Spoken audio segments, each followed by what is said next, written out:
Hello guys, welcome back to our Bioholic channel.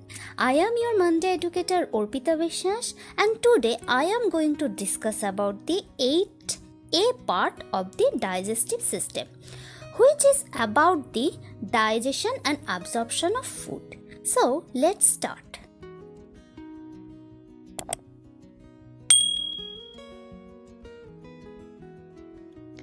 The digestion refers to the conversion of complex insoluble large organic molecules into soluble smaller and simpler molecules which can be easily absorbed. Digestion of food is accomplished with the help of hydrochloric acid and digestive juices containing various enzymes. In earlier videos, I had already stated about the digestion process of food in the many parts of the GI tract, and here I will also abbreviate about the absorption of the digestive food, and this refers to movement of digested molecules from the lumen of alimentary canal across its epithelial lining to the body or lymph vessels. The absorbed water, electrolytes and nutrients are carried away to various tissues by circulating blood. Today I am going to discuss about the digestion and absorption of carbohydrates and proteins in human body. The proteins, carbohydrate and fat molecules are digested into smaller particles like the amino acids, smaller carbohydrates and fatty acids. Then they are absorbed through the special structure called villi present in the small intestine and large intestine, where there is a presence of blood capillary, and this capillary causes absorption of food from the alimentary canal to the body. The food is digested in many parts of the GI tract. In mouth, the mechanical digestion includes chewing and swallowing, and chemical digestion includes the digestion of carbohydrates and fat. In case of stomach, mechanical digestion includes peristaltic mixing and propulsion, and chemical digestion causes proteins and fats to divide into smaller particles. And there is also absorption of lipid soluble substances such as alcohol and aspirin. Now, in case of small intestine, mechanical digestion includes mixing and propulsion and primary by segmentation, and chemical digestion of carbohydrate, fats and polypeptides and nucleic acid took place. Absorption of peptides, amino acid, glucose, fructose, fats, water, minerals and vitamins can be seen here. And in the last, mechanical digestion includes segmental mixing and propulsion in case of large intestine, and in large intestine no chemical digestion occurs. There is some absorption of ions, water, minerals, vitamins and organic molecules can be seen. So let us talk about the carbohydrate first.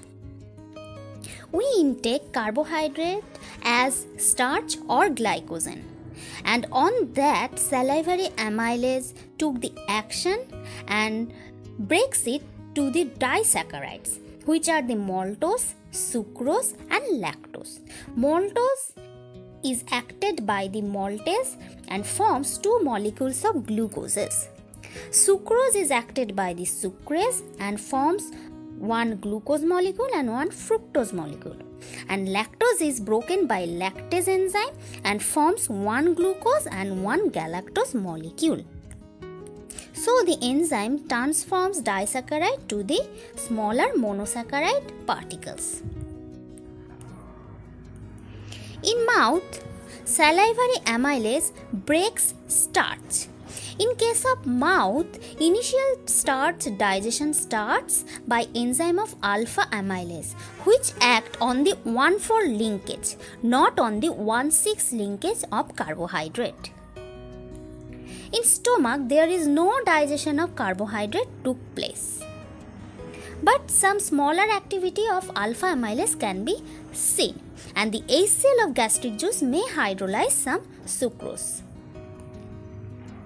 In case of small intestine, pancreatic alpha amylase goes on to action and causes breaking of starch.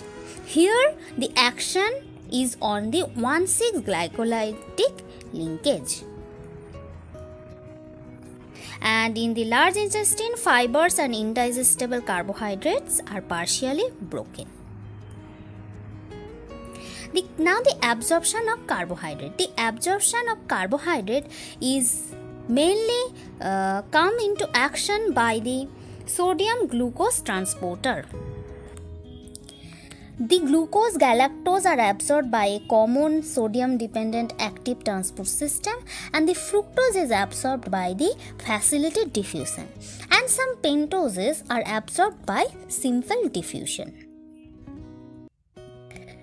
At first, binding of glucose and sodium to the carrier protein took place. Then there is a creation of electrochemical gradient across the epithelial cell by the sodium-potassium ATPase pump, and this causes movement of sodium and glucose inside the cell.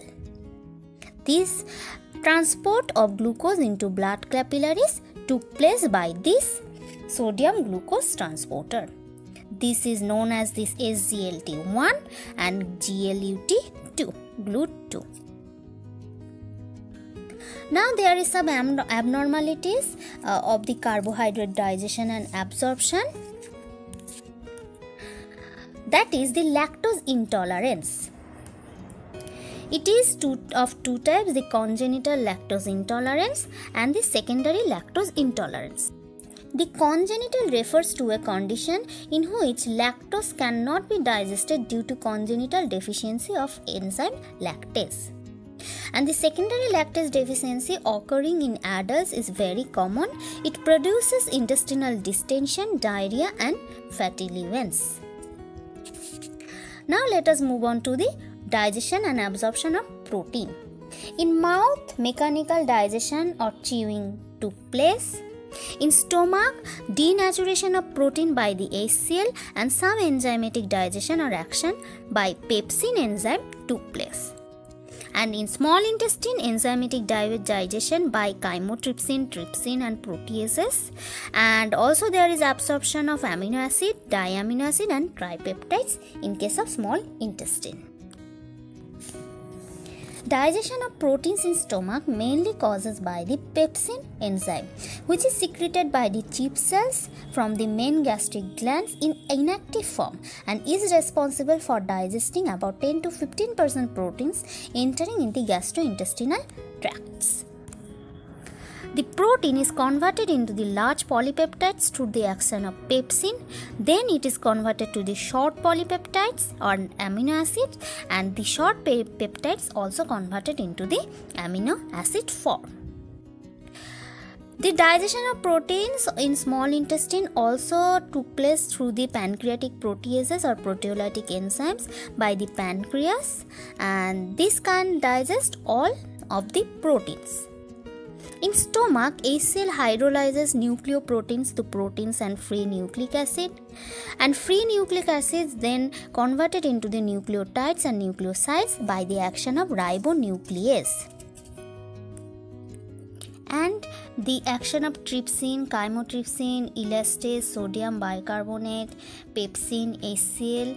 For these functions, you can refer to the video which contain the small intestinal part. Parts of GI tract involves many functions for protein digestion and absorption. The liver regulates distribution of amino acids to the rest to the body. The stomach, where the pepsin breaks down the proteins into fragments called peptides. In pancreas, the protein digesting enzymes are secreted from the pancreas into the small intestine, and in small intestine a variety of enzymes break large peptides into smaller peptides and then into individual amino acids. And lastly, the amino acids are absorbed from the small intestine into the bloodstream, and a small amount of dietary protein is lost into the feces through the large intestinal areas. As we can see, in case of carbohydrate, the smaller carbohydrates are absorbed into the bloodstream. The proteins are also absorbed in the bloodstream through three types of main mechanism. Number one is the sodium dependent active transport mechanism. Number two is the simple diffusion, and last one is the endocytosis. In case of sodium dependent active transport mechanisms, separate transporters are present for the absorption of basic, acidic and neutral amino acids. At least two different polypeptide transporters exist. In this case, binding of amino acid and sodium to the carrier protein took place. Then there is a creation of electrochemical gradient across the epithelial cells, which causes movement of sodium and amino acids inside the cells. And what is endocytosis? Larger polypeptides cannot be absorbed into the epithelial cells. Occasionally, small amounts of larger polypeptides are absorbed by endocytosis, which is proteins absorbed by the endocytosis usually excite immunological or allergic reaction. Now, let's move on to the abnormalities of protein digestion and absorption. Number one is the inadequate absorption of protein due to lack of trypsin in a common consequences of pancreatic diseases. And number two is the malabsorption of amino acids due to lack of transporters is relatively rare.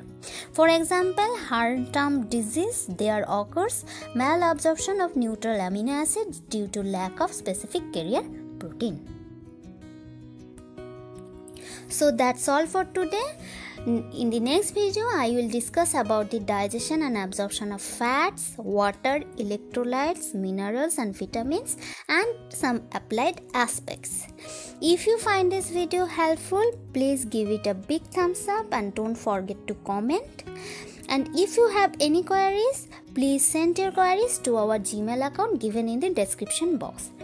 Please subscribe our channel, and to get notified about the next future videos, please turn on the bell icon. Thank you.